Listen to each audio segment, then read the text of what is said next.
ನಮಸ್ಕಾರ ವೀಕ್ಷಕರೇ, ನಾವು ವೈಭವ್ ಪಾಟೀಲ್. ವೀಕ್ಷಕರೇ, ನಮ್ಮ ದೇಶದ ಎರಡನೇ ದೊಡ್ಡ ಕಂಪ್ನಿಯಾದ HDFC ಬ್ಯಾಂಕ್ 2 ದಿನ ಆತ ಭಾಳ ಬೀಳತೈತಿ. ಈ 2 ದಿನಾನ ಭಾಳ ಬಿದ್ದಿಲ್ರಿ ವೀಕ್ಷಕರೇ. ಇದು ಲಾಸ್ಟ್ 5 ವರ್ಷನಾಗ ನೋಡಿದ್ರ ಬರೇ 33.43% ರಿಟರ್ನ್ ಕೊಟ್ಟೈತಿ. ಪ್ರತಿ 5 ವರ್ಷನಾಗ ಡಬಲ್ ಆಗ್ತೈತಿ ಸ್ಟಾಕ್, ಬಟ್ ಈ 5 ವರ್ಷನಾಗ ಬರೇ 33% ರಿಟರ್ನ್ ಕೊಟ್ಟೈತಿ. ಹಿಂಗ ಯಾಕ ಕಂಪ್ನಿ ಬೆಳಿವಾತ, ಯಾಕ ಕಂಪ್ನಿ ಭಾಳ ಸ್ಲೋ ಗ್ರೋತ್ ಅನ್ನ ತೋರ್ಸಾತೈತಿ, ಮತ್ ಇವತ್ತ ಮತ್ ನಿನ್ನೆ ಬೀಳಾಕ್ ಮೇನ್ ರೀಸನ್ಗಳು ಏನಿದ್ದು ಅಂತ ಇವತ್ತಿನ ವಿಡಿಯೋನಾಗ ನಾವು ಡಿಸ್ಕಸ್ ಮಾಡೋಣ ನೋಡ್ರಿ.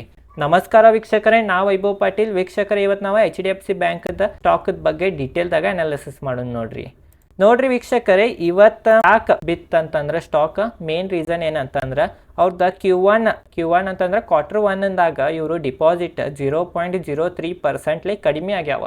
ಅಂತಂದ್ರೆ ಹೋದ ಕ್ವಾರ್ಟರ್ ಎಲ್ಲಿ ಐತಿ ಅಲ್ಲೇ ಐತಿ, ಇದೇನು ಭಾಳ ಕಡಿಮೆ ಆಗಿಲ್ರಿ 0.03%. ಬಟ್ ಮಾರ್ಕೆಟಿಗೆ ಏನು ಅನುಮಾನ ಇತ್ತು ಅಂತಂದ್ರೆ ಇವರು ಡಿಪಾಸಿಟ್ ಅಂತಂದ್ರೆ ಠೇವಣಿ ಹೆಚ್ಚಾಗ್ತಾವ ಅಂತ ಅನುಮಾನ ಇತ್ತು. ಖರೆ ಹೋದ ಕ್ವಾರ್ಟರ್ನಾಗ ಎಷ್ಟು ಡಿಪಾಸಿಟ್ ಇದ್ದು ಈ ಕ್ವಾರ್ಟರ್ನಾಗನು ಅಷ್ಟ ಆಗೋದಕ್ಕಿಂತನೂ ಸ್ವಲ್ಪ ಕಮ್ಮಿ ಆಗೈತಿ, 0.03% ಕಡಿಮೆ ಐತಿ. ಅನಾನ ಮಾರ್ಕೆಟಿಗೆ ಇದು ಅನುಮಾನ ಇಲ್ಲ ಐತ, ಅನಾನ ಸ್ಟಾಕ್ ಬಿತ್ತ.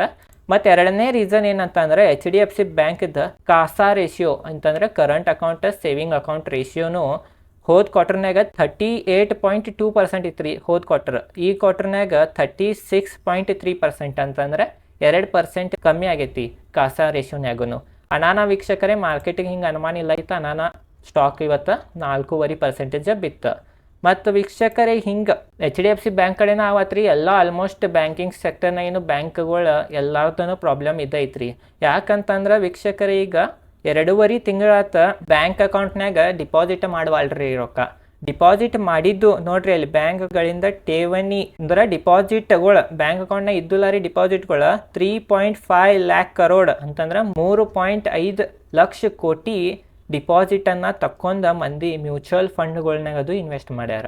ಅಂತಂದ್ರೆ ವೀಕ್ಷಕರೇ, ಇದ್ರಲ್ಲೇ ಏನು ಗೊತ್ತಾಗ್ತೈತೆ ಅಂದ್ರೆ ಸಾಮಾನ್ಯ ಮಂದಿ ರೊಕ್ಕ ಬ್ಯಾಂಕ್ನಾಗ ಇಡೋಕ್ಕಿಂತ ಹೆಚ್ಚು ಸ್ಟಾಕ್ ಮಾರ್ಕೆಟ್ನಾಗ, ಮ್ಯೂಚುವಲ್ ಫಂಡ್ನಾಗ, ಗೋಲ್ಡ್ನಾಗ ಮತ್ತು ರಿಯಲ್ ಎಸ್ಟೇಟ್ನಾಗ ಇನ್ವೆಸ್ಟ್ ಮಾಡೋಕೆ ಭಾಳ ಇಚ್ಛೆಯನ್ನು ಪಡತ್ತಾರ.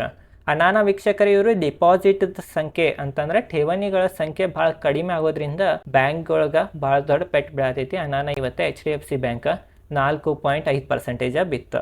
ತಿಳಿತ್ರಿ ಬಿಡಾಕ್ ಮೇನ್ ರೀಸನ್ ಏನಂತಂದ್ರೆ ಈಗ ಟೆಕ್ನಿಕಲಿನೂ ನೋಡೋಣ, ಆಮೇಲೆ ಏನು ನಾವು ಮಾಡ್ಬೇಕಂತ ನೋಡ್ರಿ ವೀಕ್ಷಕರೇ. ನಾವೊಂದು ಡಿಸ್ಕ್ಲೇಮರ್ ಕೊಡ್ತೇನೆ, ನಾ ಸಬಿ ರಿಜಿಸ್ಟರ್ಡ್ ಫೈನಾನ್ಷಿಯಲ್ ಅಡ್ವೈಸರ್ ಇಲ್ಲ, ನಾ ಇದು ಬರೀ ಎಜುಕೇಷನ್ ಪರ್ಪಸ್ ಆಗಿ ಇದು ವಿಡಿಯೋ ಮಾಡತ್ತೇನೆ.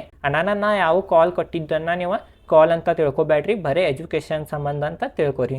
ನೋಡ್ರಿ ವೀಕ್ಷಕರೇ, ಟೆಕ್ನಿಕಲಿ ನಾವು ಚಾರ್ಟ್ನಾಗ ನೋಡ್ರ, ಇಲ್ಲಿ ಮೊನ್ನೆ ಒಂದು ದಿನ HDFC bank 2.5% ಏರಿತ್ತು. HDFC bank gap up open ಆಗಿತ್ತು ರೀ. ಅದು ಗ್ಯಾಪ್ ಅಪ್ ಎಲ್ಲಿ ಓಪನ್ ಆಗಿತ್ತು ಅಂತಂದ್ರೆ ಹತ್ರದ 52 ವೀಕ್ ಹಾಯ್ದ ಮ್ಯಾಗ್ ಓಪನ್ ಆಗಿತ್ತು. ಬಟ್ 2 ದಿನದ್ನಾಗನ 52 ವೀಕ್ದ ಹಾಯ್ದ ಕೆಳಗೆ ಬಂತ್ರಿ. ಎಲ್ಲಿ ಹಾಯನ್ನು ಬ್ರೇಕ್ ಮಾಡಿ ಹೋಗಿತ್ತಲ್ಲ ರೀ ಸ್ಟಾಕ್, ಅದು ಬ್ರೇಕ್ ಮಾಡಿ ಹೋಗಿ ಅದ ಲೆವೆಲ್ ಮ್ಯಾಗನೇ ಇರಬೇಕಾಯ್ತು, ಇಲ್ಲಿಕ್ರೆ ಹತ್ರ ಮ್ಯಾಗ ಹೋಗ್ಬೇಕಾಯ್ತು. ಬಟ್ 2 ದಿನದ್ನಾಗನ 52 ವೀಕ್ದ ಹಾಯ್ದ ಕೆಳಗೆ ಬಂತ್ರಿ. ನಾ ವೀಕ್ಷಕರೇ, ಇದು ನಿನ್ನೆನ ಹೇಳಿ, ನಾ ಸಂಜೆಗೆ ನಾ ಒಂದು ನ್ಯೂಸ್ ಹಾಕ್ತೇನೆ ಪ್ರತಿದಿನ. ಆ ನ್ಯೂಸ್ನಾಗೂ ನಾ ಹೇಳಿ, ಇದು HDFC ಬ್ಯಾಂಕ್ 52 ವೀಕ್ ಹಾಯ್ದ ಕೆಳಗೆ ಬಂದೈತಿ, ಅನಾನ ಇದೊಂದು ಡೇಂಜರ್ ಆಗ್ಬೋದ ಸ್ಟಾಕ್ಗೆ ಅಂತ ನಾ ಅಂದೀನಿ. ನಾನಾ ವೀಕ್ಷಕರೇ ನೋಡಬಹುದಾ, 52 ವೀಕ್ ಹಾಯ್ದ ಕೆಳಗೆ ಬಂದಿದ್ದ ಕಾರಣ ಇವತ್ತು ಸ್ಟಾಕ್ ಭಾಳ ಬಿತ್ತ. ಟೆಕ್ನಿಕಲಿ ನೋಡ್ರ, ಈಗ ಸ್ಟಾಕ್ನಾಗ ಸಪೋರ್ಟ್ ನಂಗೆ ಕಾಣತೈತಿ 1600 ಅಂತಂದ್ರೆ 1600 ಸಮೀಪ ಒಂದು ಸಪೋರ್ಟ್ ಕಾಣತೈತಿ. ಮತ್ತು ಸದ್ಯನ ಒಂದು ಸಪೋರ್ಟ್ ಐತಿ, ಬಟ್ ಅಲ್ಲಿ ತೊಗೋತೈತೇನಿಲ್ಲ ನನಗೆ ಗೊತ್ತಿಲ್ಲ, ನಾಳೆ ನೋಡ್ಬೇಕು. ಸದ್ಯನ ಯಾವ್ದು ಸಪೋರ್ಟ್ ಐತೆ ಅಂತಂದ್ರೆ 1650 ಒಂದು ಸಪೋರ್ಟ್ ಐತಿ. 1650 ಸಪೋರ್ಟ್ ತೊಗೊಂಡು ಮ್ಯಾಗ ಹೋತಂತಂದ್ರೆ 1757 ಹೋಗ್ಬೋದಾ, ಇಲ್ಲಿಕ್ರ 1650 ಸಪೋರ್ಟ್ ತೊಗೊಲಿಲ್ಲ ಅಂತಂದ್ರೆ 1600 ತನಕ ಬರೋ ಚಾನ್ಸಸ್ ಐತಿ. 1600 ಕೆಳಗರೆ ಹೋಗಂಗಿಲ್ಲ ನನಗೆ ಅನಿಸ್ತೈತಿ. ಯಾಕಂತಂದ್ರೆ ಈಗ MSCI ಇಂಡೆಕ್ಸ್ ಅಂತಂದ್ರೆ ಮಾರ್ಗನ್ ಸ್ಟ್ಯಾನ್ಲಿ ಅವ್ರದ್ದು ಇಂಡೆಕ್ಸ್ ಐತಿ.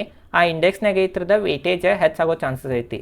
CI ಇಂಡೆಕ್ಸ್ನಾಗ ಇವ್ರದ್ದು ಏನ್ರೆ ವೇಟೇಜ್ ಹೆಚ್ಚಾತಂದ್ರೆ 6 ದಿನದ್ನಾಗ $3 ಬಿಲಿಯನ್ ದಿಂದ $4 ಬಿಲಿಯನ್ ಇನ್ವೆಸ್ಟ್ಮೆಂಟ್ ಬರೋ ಚಾನ್ಸಸ್ ಐತಿ. ಹಂಗೆ ಬರಾನ ಸ್ಟಾಕ್ ಮತ್ತೆ ಏರ್ತೈತಿ. ಅನಾನ ವೀಕ್ಷಕರೇ, 1600 ಲೆವೆಲ್ 1600 ಲೆವೆಲ್ ಭಾಳ ಇಂಪಾರ್ಟೆಂಟ್ ಸಪೋರ್ಟ್ ಐತಿ. ಅನಾನ ವೀಕ್ಷಕರೇ, ಇತ್ತರದ ಕೆಳಗೆ ಹೋತಂದ್ರೆ ಭಾಳ ರಿಸ್ಕಿ ಆಗ್ಬೋದ, ಹೋಗಂಗಿಲ್ಲ ನನ್ನ ಪ್ರಕಾರ. 1600 ಸಪೋರ್ಟ್ ಲೆವೆಲ್ ಐತಿ, ಇದು ನಿಮ್ದು ತಲೆಯಾಗಿರ್ಬೇಕು. ತಿಳಿತ್ರಿ ವೀಕ್ಷಕರೇ, ಟೆಕ್ನಿಕಲಿ ನೋಡ್ರ ವೀಕ್ಷಕರೇ, ಮತ್ತೊಂದು ಎದಕ್ಕೆ ಸ್ಟಾಕ್ ಏರ್ವಾತಂತಂದ್ರೆ HDFC ಮತ್ತು HDFC ಬ್ಯಾಂಕ್ ಬೇರೆ 2 ಕಂಪ್ನಿ ಇದ್ದು, ಬಟ್ ಹೋದ ವರ್ಷ ಮರ್ಜ್ ಆಗ್ಬಿಟ್ಟು ರೀ. ಒಂದೇ ಕಂಪ್ನಿ ಮಾಡ್ಯಾರ, HDFC ಪ್ರೈವೇಟ್ ಲಿಮಿಟೆಡ್ ಮತ್ತು HDFC ಬ್ಯಾಂಕ್. ಇವೆರಡು ಕೂಡಿದ್ರಿಂದ ಇದ್ರದ ಮಾರ್ಕೆಟ್ ಕ್ಯಾಪ್ ಭಾಳ ದೊಡ್ಡದಾತ. ಲಾರ್ಜ್ ಕ್ಯಾಪ್ ಕಂಪ್ನಿ ರೀ, ಇದೊಂದು ದೊಡ್ಡ ಕಂಪ್ನಿ. ಅನಾನ ಇದಕ್ಕೆ ಈಗ ರ್ಯಾಪಿಡ್ಲಿ ಗ್ರೋತ್ ಮಾಡೋಕೆ ಆಗಂಗಿಲ್ಲ. ಅನಾನ ವೀಕ್ಷಕರೇ ಇದು ಪ್ರತಿ 5 ವರ್ಷನಾಗ ಡಬಲ್ ಆಗ್ತಿ ಸ್ಟಾಕ್. ಈ ಸಲ ಯಾಕೆ ಡಬಲ್ ಆಗಿಲ್ಲ ಅಂತಂದ್ರೆ ಮೇನ್ ರೀಸನ್ HDFC ಮತ್ತು HDFC ಬ್ಯಾಂಕ್ ಎರಡು ಕಂಪ್ನಿ ಮರ್ಜರ್ ಆಗಿದ್ರಿಂದ ಇದಕ್ಕೆ ಭಾಳ ದೊಡ್ಡ ಪೆಟ್ ಬಿತ್ತ. ಅನಾನ ಇರಲಿಲ್ಲ ಈ 5 ವರ್ಷನಾಗ.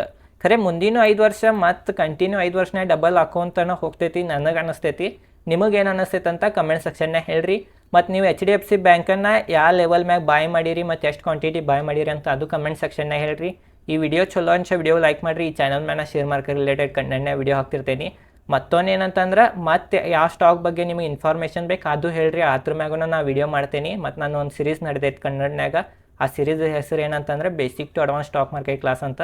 ಅದ್ರಾಗ ನಾ A to Z stock market related ಕನ್ನಡನ್ಯಾಗ ಫ್ರೀದಾಗ ಹೇಳಾವಿದ್ದೇನೆ. ನಾನು ಈ ಚಾನಲ್ ಸಬ್ಸ್ಕ್ರೈಬ್ ಮಾಡಿರಿ. ಈ ವಿಡಿಯೋ ಚಲೋ ವಿಡಿಯೋ ಲೈಕ್ ಮಾಡಿರಿ. ಈ ಚಾನಲ್ ಮೇಲೆ ನಾನು ಶೇರ್ ಮಾರ್ಕೆಟ್ ರಿಲೇಟೆಡ್ ಕಂಟೆಂಟ್ನ ವಿಡಿಯೋ ಮಾಡ್ತಿರ್ತೀನಿ. ಧನ್ಯವಾದಗಳು.